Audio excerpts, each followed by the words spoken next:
Yes, the maroon Corvette with all of its parts. For all the seals still inside of it, we're going to start taking these apart. This is the first thing we're going to do, is going to do the seals on this. All right, just to seal up the cabin.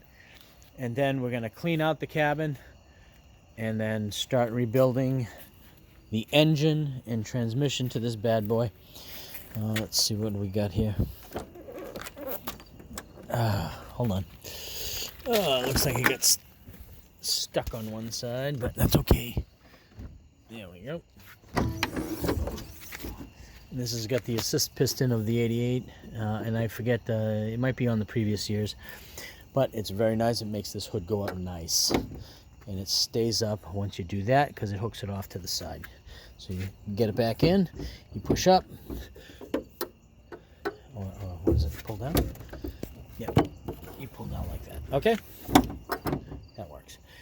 And this has a leak in the front, and one of the water pump seals back there, and it also might have a freeze plug leak back here. But what we're going to be doing with this guy is we're going to be actually pulling the motor and the transmission out of this, because we're going to do work on both. And this is a 1988. You see the crawl filling up with all that crap. Oh, all that has to be cleaned out because water will form in there and mud dams and all that. But this is it. This is how crappy the seals are. You can see right here how destroyed they are.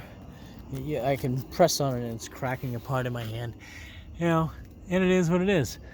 So, but anyway, that's what we're going to be doing next. It's going to be happening relatively soon because, hey, winter's coming and I want to seal this bad boy up before winter. And that's what we're going to do. Okay? You guys have a good night. Bye.